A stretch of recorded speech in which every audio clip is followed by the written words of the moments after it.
পুরো বাজারে গেছিলাম বুঝলে বন্ধুরা। তো অনেক বাজার টাজার হলো, খাওয়া রান্না হলো, ভিডিওতে পেয়েছো। তো এই যে দেখো এগুলো কি, সবাই তো জানো। তো এগুলো হচ্ছে শাপলা, জলে হয়, তোমরা সবাই জানো, তাও বলে দিচ্ছি, অনেকে হয়তো জানো না। আর এই ফুলগুলোও কিন্তু খাওয়া যায়।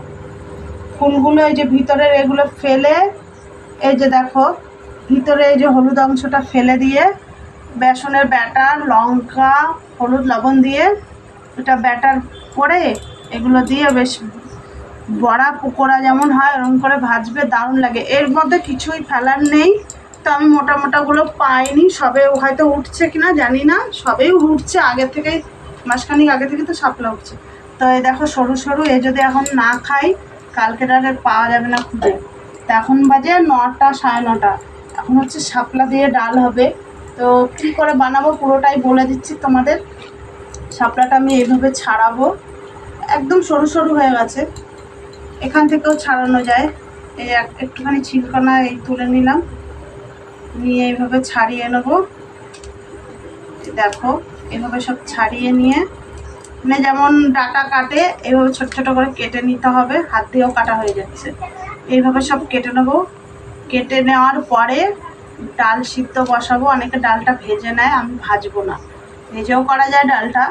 তো তোমার হচ্ছে ডালটা সিদ্ধ বসাবো। আমি মুসুরির ডাল দিয়ে করছি, তোমরা যে কোনো ডাল দিয়ে পারো, হেভি দারুণ করতে, হেভি দারুণ হয় খেতে। আর ডালটা সিদ্ধ হয়ে যাবে, হালকা একটু কম থাকবে, তার মধ্যে শাপলাটা ধুয়ে ভালো করে জলটা ঝরিয়ে ডালের মধ্যে দিতে হবে, দিয়ে একটু লবণ হলুদ দেবে। দেওয়ার পরে তোমার ডালটা যখন গলে যাবে, শাপলাটা হালকা হালকা একটু শক্ত থাকবে, নামিয়ে নেবে।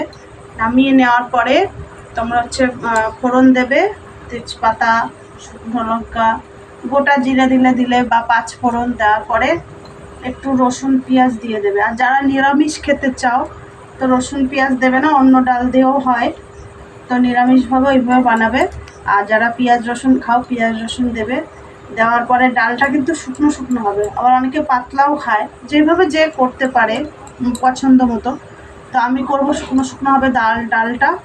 করার পরে হচ্ছে ফোড়নটা দিলাম, আমি একটু পেঁয়াজ রসুন দেবো, দিয়ে ডালটা শুকনো শুকনো যে ডালটা সিদ্ধ লবণ হলুদ দিয়ে দেবো। দিয়ে নামানোর আগে গরম মশলা দিতে পারো, গরম মশলা না থাকলে ধনে পাতা, বা না থাকলে একটু জিরের গুঁড়ো দিয়ে দেবে। দিয়ে নামিয়ে নেবে, দেখবে ভাত রুটি দেখো কত তাড়াতাড়ি হয়ে যাচ্ছে। একটা জায়গা এনে দে, তো ভাত রুটি দিয়ে দারুণ লাগে। তো আমাদের এখন রুটি হবে। আর পুরো রেসিপিটা তো দেখেই নিলে, বানাবে। আর আমি এখন বানাচ্ছি, পরের খাওয়ার ভিডিওটাও তোমরা পেয়ে যাবে।